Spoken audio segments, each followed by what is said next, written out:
Very good evening all of you. इस video में हम डिस्कस करेंगे एक और सिंथेटिक फाइबर के बारे में जिसका नाम है nylon. Nylon is another man made fibre. अगर हम 1931 की बात करें तो it was made without using any natural raw materials.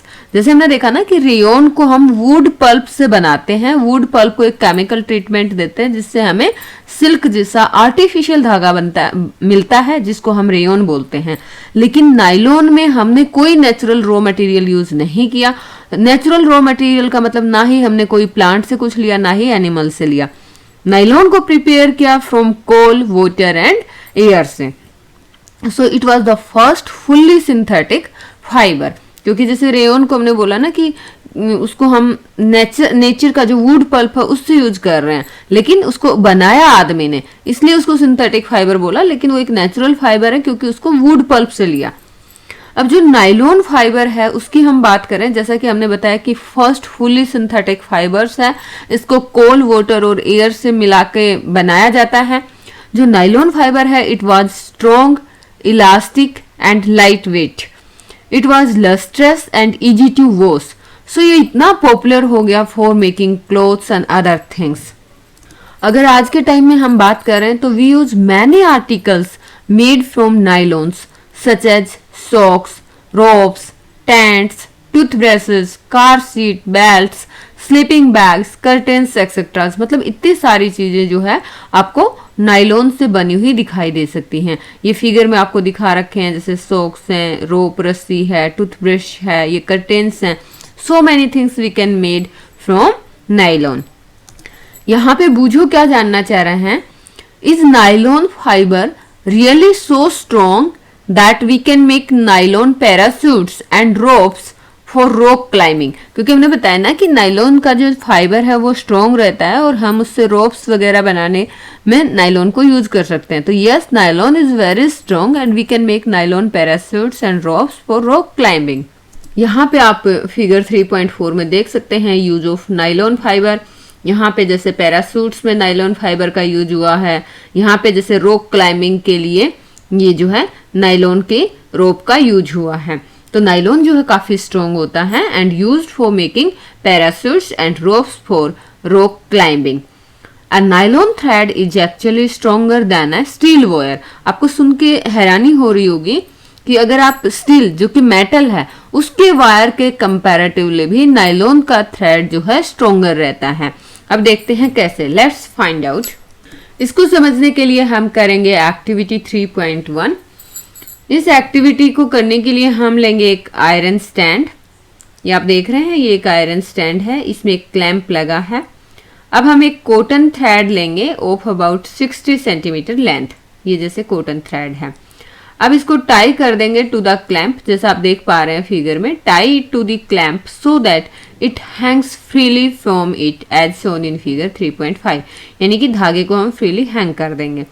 At the free and हम क्या करेंगे, हम एक पेन को लगा देंगे। क्योंकि ये धागा है, हमने कॉटन थ्रेड लिया, यहाँ पे ये क्लैंप से बांध दिया।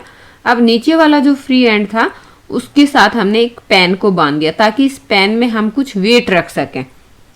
हम इसमें तब तक वेट रखते जाएंगे जब तक कि धागा टूट ना जाए। यहाँ पे add weight 1 by 1 till the thread breaks.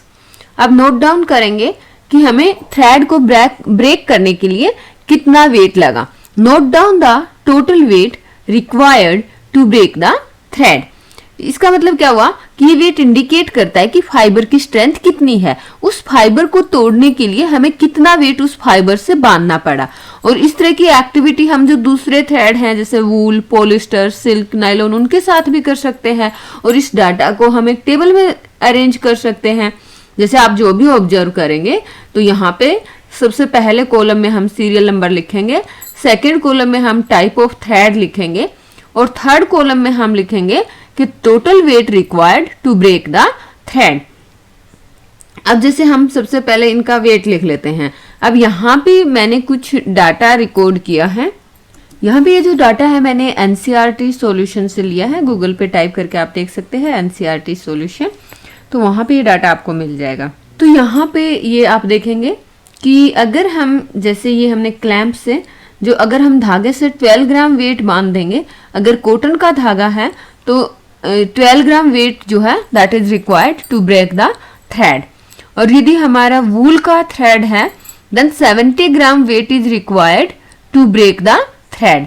अगर हम सिल्क फाइबर की बात करें, अगर हमने सिल्क का थ्रेड लिया है then 50 gram weight is required to break the thread. और अगर हमने नायलॉन थ्रेड लिया है, जैसा कि हमने बताया कि नायलॉन का जो थ्रेड है वो काफी स्ट्रॉन्ग रहता है, तो यहाँ पे ये जो थ्रेड है 100 ग्राम वेट तक बियर कर सकता है। 100 gram weight is required to break the thread. यहाँ पे आप एक हुक या नेल को भी यूज कर सकते हैं on the wall for hanging the fibres and a polythene bag at the other end. और यहाँ पे आप वेट की बजाय you may use umbrella, pebbles और सिमिलर साइज। तो आपको पता चल जाएगा कि आपने धागे से कितने अप्रोक्सीमेट वेट का ऑब्जेक्ट जो है आपने धागे से बांधा और धागा जो है आपका टूट गया। तो आपने जैसे दीवार पे हुक लगा दिया, नेल लगा दिया और उसके साथ आपने फाइबर को लटका दिया।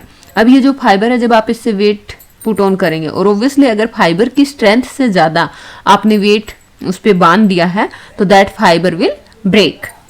अच्छा, जैसे हमें यहाँ पे जैसे जब हम फाइबर का कंपैरिजन कर रहे हैं कि किस फाइबर की कितनी स्ट्रेंथ है, तो उस केस में हम क्या करेंगे कि जितने भी हमने थ्रेड्स का कंपैरिजन किया वो सारे थ्रेड्स एक ही लेंथ के लेंगे और ऑलमोस्ट सेम थिकनेस के लेंगे, तभी तो कंपैरिजन कर पाएंगे ना।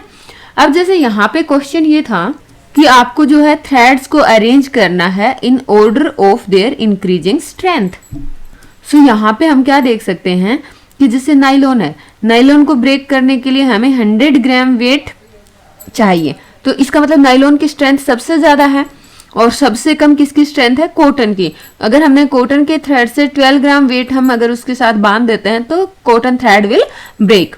तो यहाँ पे मिनिमम 12 ग्राम है, तो इसका मतलब हमारा सबसे कमजोर वीक थ्रेड कौन सा हुआ? Cotton, then silk, then wool and then nylon is the strongest fibre या स्ट्रॉन्गेस्ट थ्रेड। तो यहाँ पे हम ये डिफरेंट जो थ्रेड्स हैं उनको उनकी स्ट्रेंथ, इंक्रीजिंग स्ट्रेंथ के ऑर्डर से अरेंज कर सकते हैं। सो इस वीडियो में इतना ही। Thanks for watching the video. जय हिंद।